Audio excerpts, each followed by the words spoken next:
ഭരണകൂടങ്ങളൊക്കെ എന്തായി മാറ്റപ്പെടും? ഈ ഭൂമിക്ക് എന്ത് സംഭവിക്കാൻ പോകുന്ന ശാസ്ത്രീയമായും ചരിത്രപരമായും തിരുവചന സത്യമനുസരിച്ച് ആധാരമാക്കി നിങ്ങളോട് പ്രസ്താവിക്കുന്നതാണ്. ആയതുകൊണ്ട് എല്ലാ ദിവസവും 5:45 ആരംഭിക്കുന്ന സുവിശേഷ മഹായോഗത്തിലേക്കും ദൈവിക രോശാന്തിയിലേക്കും സ്വാഗതം ചെയ്തുകൊണ്ട് അല്പസമയം കർത്താവിന്റെ ദാസൻ നിങ്ങളോട് തിരുവചനത്തിൽ കൂടി അറിയിക്കുന്നതായിരിക്കും. ഈ ശബ്ദപരിധികൾ നിങ്ങളുടെ ശ്രദ്ധ 5 മിനിറ്റ് സമയം തിരിക്കണമെന്ന് ഞങ്ങൾ ഓർപ്പിക്കുന്നു. ദൈവനാമം മഹത്വപ്പെടട്ടെ. കാലം തികഞ്ഞു, ദൈവരാജ്യം സമീപിച്ചിരിക്കുന്നു. മാനസാന്തരപ്പെട്ട് സുവിശേഷത്തിൽ വിശ്വസിപ്പേൻ. ദൈവത്തിന്റെ അതിപരിശുദ്ധ നാമം വാഴ്ത്തപ്പെടുമാറാകട്ടെ. അടുത്ത മകലയുമായ ഭവനങ്ങളിലായിരിക്കുന്ന എല്ലാ മാന്യമിത്രങ്ങളെയും വേഗം വരുന്നവനായ യേശുക്രിസ്തുവിന്റെ നാമത്തിൽ ഞങ്ങളുടെ സ്നേഹവന്ദനങ്ങളെ അറിയിക്കുകയാണ്. ചില നിമിഷങ്ങൾ നിങ്ങളുടെ വിലയേറിയ ശ്രദ്ധയെ ഞങ്ങളുടെ ശബ്ദത്തിന് ചെവിയായിക്കണമെന്ന് ഞങ്ങൾ ദൈവനാമത്തിൽ ഓർപ്പിക്കുകയാണ്. പ്രിയമുള്ളവരെ, കാലം അതിന്റെ അന്ത്യത്തിൽ എത്തിയിരിക്കുന്നു. ലോക സംഭവങ്ങളെല്ലാം അത് വിളിച്ചു പറഞ്ഞുകൊണ്ടിരിക്കുന്ന ഒരു കാലഘട്ടത്തിലാണ് നിങ്ങളും ഞങ്ങളും ജീവിക്കുന്നത്. പ്രിയമുള്ളവരെ, ലോകം ഒരു അന്ത്യത്തിൽ എത്തിക്കൊണ്ടിരിക്കുന്നത് ലോക സയൻസ് പോലും പറഞ്ഞു കഴിയുമ്പോൾ 4000 വർഷങ്ങൾക്ക് മുമ്പ് ബൈബിളിൽ പ്രവാചകന്മാർ എഴുതി വെച്ചിട്ടുണ്ട്, ഈ ഭൂമി തീക്കായി സൂക്ഷിച്ചിരിക്കുന്നു, ഈ ഭൂമി പൊടുപുട പൊട്ടുന്നു, കിറുകിറ കീറുന്നു, കിടുകിട കിടുങ്ങുന്നു, ഭൂമി മത്തനെ പോലെ ചാഞ്ചാടുന്നുവെന്ന് എല്ലാം വ്യക്തമായിട്ട് എഴുതി വെക്കുമ്പോൾ ശാസ്ത്രലോകവും ഇതാ മുന്നോട്ട് പോകുന്ന കാലയളവിൽ അത് കണ്ടുപിടിച്ചുകൊണ്ടിരിക്കുന്ന പ്രിയമുള്ളവരെ, ബൈബിൾ പ്രവചനങ്ങളെല്ലാം നിറവേറിക്കൊണ്ടിരിക്കുന്ന കാലഘട്ടത്തിലാണ് നമ്മളിവിടെ ജീവിക്കുന്നത്. ആയതുകൊണ്ട് തലമുറയായി നാം ഇവിടെ ജീവിക്കാമെന്ന് ആരും കരുതണ്ട പ്രിയമുള്ളവരെ. ഈ ഭൂമി തീക്കിരയായി തീരുവാൻ സമയമായിരിക്കുന്നു പ്രിയമുള്ളവരെ. അതിനു മുമ്പായി നമ്മളുടെ ആത്മാവിന്റെ രക്ഷ എവിടെയാണെന്ന് നിങ്ങൾ ഉറപ്പുവരുത്തി വേണം ഈ ലോകം വിട്ടു പോകുവാൻ.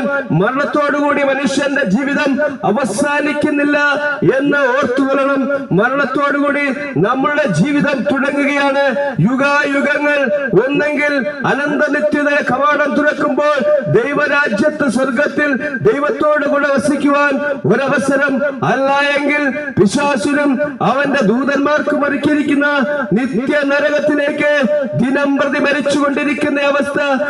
നിങ്ങളുടെ ആത്മാവിന് ഒരു സ്വസ്ഥതയുമില്ലാതെ ദിനം പ്രതി തീയും ഗന്ധവും കത്തിയെഴിയുന്ന ചാകാത്തപ്പഴും കിടാത്ത തീയുമുള്ള നിത്യ നരകത്തിൽ പോകേണ്ടി വരും പ്രിയമുള്ളവരെ. നിത്യ നരകത്തിൽ പോകാതിരിക്കുവാനുള്ള ഒരു മാർഗമാണ് യേശു ലോകത്തിൽ ഇത്രയ്ക്ക് 2000 വർഷങ്ങൾക്ക് മുമ്പ് കാണിച്ചു തന്ന മാർഗം.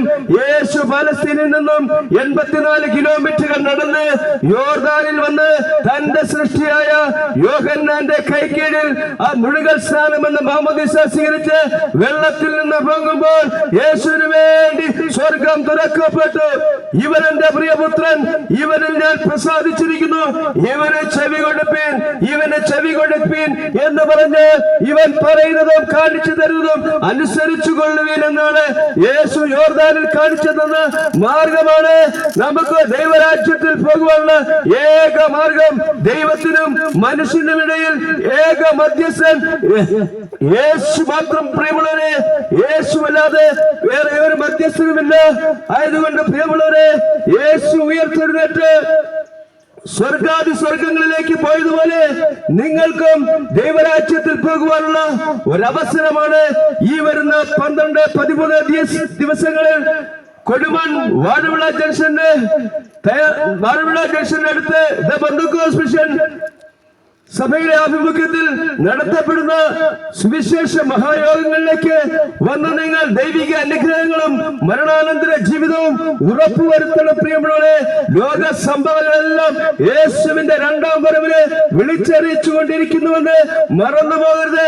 യേശുവിന്റെ ഐഹികകാല ജീവിതം, യേശുവിന്റെ ശിഷ്യന്മാരൊരിക്കൽ യേശുവിനോട് ചോദിക്കുകയുണ്ടായി, ഗുരു, അങ്ങയുടെ വരവിനും ലോകാവസാനത്തിനും എന്താകുന്നു അടയാളം? യേശു പറഞ്ഞു, ആരും നിങ്ങളെ തെറ്റിക്കാതിരിക്കുവാൻ നോക്കുവിൻ. ആരും യേശുവിന്റെ രക്തത്താൽ പാപമോചനം നേടി യേശുവിനെ രക്ഷകനായി സ്വീകരിച്ച് പിതാവിന്റെയും പുത്രന്റെയും പരിശുദ്ധാത്മാവിന്റെ നാമത്തിൽ വെള്ളത്തിൽ മുഴുവൻ സ്നാനമേറ്റ് വേർതിരിഞ്ഞ് ദൈവജനത്തോട് യേശു പറയുകയാണ്, ആരും നിങ്ങളെ തെറ്റിക്കാതിരിക്കുവാൻ നോക്കുവിൻ. ഞാൻ യേശു എന്ന് പറഞ്ഞുകൊണ്ട് അനേക ക്രിസ്തുക്കൾ ലോകത്തിൽ എഴുന്നേറ്റ് വരും, നിങ്ങൾ വിശ്വസിക്കരുത്. വീണ്ടും യേശു പറയുകയാണ്, രാജ്യം രാജ്യത്തോടും ജാതി ജാതിയോടും എതിർക്കും. ഇന്ന് ലോകത്തിലേക്ക് നോക്കിയാൽ രാജ്യങ്ങൾ തമ്മിലുള്ള യുദ്ധങ്ങൾ അത് നടന്നുകൊണ്ടിരിക്കുന്നു. 1-ാം നൂറ്റാണ്ട് പോലെ എത്രയോ യുദ്ധങ്ങളാണ് നടന്നുകൊണ്ടിരിക്കുന്നത്. ഇനിയും യുദ്ധങ്ങൾ വരുവാൻ അത് സാധ്യതയുണ്ട് പ്രിയമുള്ളവരെ. ഇതിലും വലിയ യുദ്ധങ്ങൾ വരുവാൻ പോകുകയാണ്. വീണ്ടും യേശു പറയുകയാണ്, അന്ത്യകാലത്ത് മഹാവ്യാധികൾ, പകർച്ചവ്യാധികൾ ഉണ്ടാകും. ഇന്ന് നാം ലോകത്തിലേക്ക് നോക്കിയാൽ സയൻസ് പോലും മരുന്ന് കണ്ടുപിടിക്കുവാൻ കഴിയാതെ ഇരുട്ടിൽ തപ്പുകയാണ്. അനേക പകർച്ചവ്യാധികൾ വന്ന്, മാറാ രോഗങ്ങൾ വന്ന് ലോകത്തിൽ നിന്ന് മനുഷ്യൻ മാറ്റപ്പെടുന്ന ഒരു അവസ്ഥയാണ്. ഈയിലുപോലെ മനുഷ്യൻ മരിച്ചുകൊണ്ടിരിക്കുന്നു. വീണ്ടും യേശു പറയാണ്, മഹാക്ഷാമങ്ങൾ ഉണ്ടാകും. ലോകത്തിലേക്ക് നോക്കിയാൽ സോമാലിയയിലും അതുപോലുള്ള മറ്റു രാജ്യങ്ങളിലുമെല്ലാം ആഫ്രിക്കയിലുമെല്ലാം അനേകർ ക്ഷാമം കൊണ്ട് ആഹാരം പോലും കിട്ടാതെ മരിച്ചുകൊണ്ടിരിക്കുന്ന അവസ്ഥ. ദൈവത്തിന് മഹത്വമുണ്ടാകട്ടെ. വീണ്ടും യേശു പറയുകയാണ്, കടലിന്റെയും ഓളങ്ങളുടെയും മുഴക്ക നിമിത്തം സകല ഭൂസീമവാസികളും ഈ ഭൂലോകത്തിൽ എന്ത് ഭവിക്കുന്നു എന്നറിയാതെ നിർജീവന്മാരായിത്തീരും. 2018-19 കാലഘട്ടം കേരളവും നേരിട്ടില്ല 2 പ്രളയങ്ങൾ. അത് ലോക മനുഷ്യരെല്ലാം ഭയപ്പെട്ടുപോയി, കേരളീയർ ഭയപ്പെട്ടുപോയി. ഈ കേരളത്തിൽ എന്ത് സംഭവിക്കുന്നറിയാതെ പരിഭ്രാന്തരായ നിമിഷങ്ങൾ. വീണ്ടും യേശു പറയുകയാണ്, ലോകാരംഭം മുതൽ ഇന്ന് വരെയും ഉണ്ടാകാത്ത കഷ്ടം അക്കാലത്തുണ്ടാകും. പ്രിയമുള്ളവരെ, 2022-23, 2020-21 കാലഘട്ടം ലോകത്തെ മുഴുവൻ പിടിച്ചടക്കിക്കൊണ്ട് മനുഷ്യന്റെ ദൃഷ്ടിയിൽ കാണുവാൻ കഴിയാത്ത ഒരു കുഞ്ഞു വൈറസ് ലോക രാജ്യങ്ങളെ മുഴുവൻ സ്തംഭിപ്പിച്ചില്ലയോ? മനുഷ്യന്റെ ഉപജീവന മാർഗങ്ങളെ നിർത്തിവെച്ചില്ലയോ? ബന്ധുക്കൾക്ക് പോലും ഒരുമിച്ച് അതൊന്ന് സംസാരിക്കുവാൻ വയ്യാത്ത അവസ്ഥയുണ്ടായില്ല. പ്രിയമുള്ളവരെ, ഒരു മനുഷ്യൻ മരിച്ചാൽ പോലും ഒരു നോക്ക് കാണുവാൻ കഴിയാതെ കുഴിമാടങ്ങളിലേക്ക് തള്ളുന്നത് നാം കണ്ടതല്ലേ പ്രിയമുള്ളവരെ? ലോക മനുഷ്യന്റെ വായും മൂക്കും ഇതിനു മുമ്പ് മൂടിക്കെട്ടിയിട്ടുണ്ടോ പ്രിയമുള്ളവരെ? യേശു പറഞ്ഞു, ലോകാരംഭം മുതൽ ഇന്ന് വരെയും ഉണ്ടാകാത്ത കഷ്ടം അക്കാലത്തുണ്ടാകുമെന്ന് പറയുമ്പോൾ പ്രിയമുള്ളവരെ, തീർന്നിട്ടില്ല. അക്കാലത്തിന്റെ ഒരു തുടക്കമായിരുന്നു ഈ 2020-21 കാലഘട്ടം ആയതുകൊണ്ട് പ്രിയമുള്ളവരെ, യേശു പറഞ്ഞ 28 പ്രവചനങ്ങളും ഭൂമിയിൽ സംഭവിച്ചുകൊണ്ടേയിരിക്കുന്നു. ഇനി സംഭവിക്കുവാനുള്ളത് അത് വളരെ പ്രധാനപ്പെട്ട കാര്യം. യേശു മധ്യാകാശത്തിൽ വെളിപ്പെടും. എന്തിനു വേണ്ടി? ആദ്യമായി യേശു എന്നത് പാപികളെ രക്ഷിക്കുവാനായിരുന്നെങ്കിൽ ഇനി യേശു വരുവാൻ പോകുന്നത് പാപം കൂടാതെ തനിക്ക് വേണ്ടി കാത്തു നിൽക്കുന്ന തന്റെ ജനത്തെ ചേർക്കുവാനാണ്. അക്കൂട്ടത്തിൽ നിങ്ങൾ ഉണ്ടാകുമോ? നിങ്ങൾ ഓർത്തു നോക്കുക. ആയതുകൊണ്ട് പ്രിയമുള്ളവരെ, ലോക സംഭവങ്ങളെല്ലാം യേശുവിന്റെ വരവിനെ വിളിച്ചറിയിച്ചുകൊണ്ടിരിക്കുന്നു. ന്യായവിധിയിൽ നിന്നും രക്ഷ നേടുക. അനന്തനിത്യയുടെ കവാടം തുറക്കുമ്പോൾ ഈ പ്രദേശത്തു നിന്നും ഒരു കൂട്ടം ജനം എഴുന്നേൽക്കട്ടെ എന്ന് പറഞ്ഞുകൊണ്ട് ഞങ്ങളുടെ ഈ വാക്കുകളെ ഇവിടെ അവസാനിപ്പിക്കുന്നു. കേട്ടവരെയെല്ലാം ദൈവം ധാരാളമായി അനുഗ്രഹിക്കുമാറാകട്ടെ. കാൽവരി തന്നോട്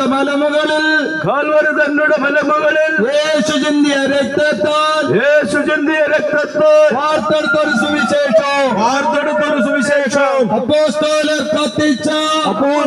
കത്തിച്ച സുവിശേഷത്തിൻ ദീപശിഖം അണയാതെ ഞങ്ങൾ സൂക്ഷിക്കും. തലമുറ കൈമാറി വരും തലമുറയെ ഏൽപ്പിക്കും. നമ്മുടെ പൗരത്വം സ്വർഗത്ത്, നമ്മുടെ രാജാവ് യേശുവിന്റെ ഭരണം, നീതിயின் ഭരണം, വേഗം വരണം, യേശുവിൻ ഭരണം വേഗം വരണം. ഈ നാട്ടുകാരായ ഏവരെയും ഞങ്ങൾ കർത്തനാമത്തിൽ സ്വാഗതം ചെയ്യാണ്. വരുന്ന ഞായർ തിങ്കൾ ദിവസങ്ങളിൽ 12, 13 തീയതികളിൽ വാഴമുള ജംഗ്ഷൻ സമീപമുള്ള ദി പെന്തക്കോസ്ത് മിഷൻ സഭാ ഗ്രൗണ്ട് തയ്യാർ ചെയ്യപ്പെട്ട പന്തലിൽ വെച്ച് സുവിശേഷ മഹായോഗവും ദൈവിക രോഗശാന്തി ശുശ്രൂഷ നടത്തുന്നു. നിങ്ങൾ കടന്നു വന്ന നിങ്ങളുടെ വിവിധങ്ങളാകുന്ന പ്രാർത്ഥനാ സഹായങ്ങൾക്കായി, നിങ്ങളുടെ രോഗങ്ങളുടെ സൗഖ്യത്തിനായി, തിരുവചന സത്യങ്ങൾ കൂടുതൽ അറിയുവാനായി, നിങ്ങളുടെ ആത്മാവിന്റെ രക്ഷയ്ക്ക് വേണ്ടി കരുതിക്കൊള്ളുവാൻ ഏവരെയും ഞങ്ങൾ സ്വാഗതം ചെയ്തുകൊണ്ട് മെയ് മാസം 12, 13 തീയതികൾ ഞായർ തിങ്കൾ വൈകിട്ട് 5:45 ആരംഭിക്കുന്ന സുവിശേഷ മഹായോഗത്തിലേക്കും ദൈവിക രോഗശാന്തി ശുശ്രൂഷയിലേക്കും ഏവരെയും സ്വാഗതം ചെയ്തുകൊണ്ട് ഞങ്ങൾ വാക്കുകൾ പര്യവസാനിപ്പിക്കുന്നു. സർവശക്തനായ ദൈവം ദേശനിവാസികൾ ധാരാളമായി അനുഗ്രഹിക്കട്ടെ. Praise the Lord.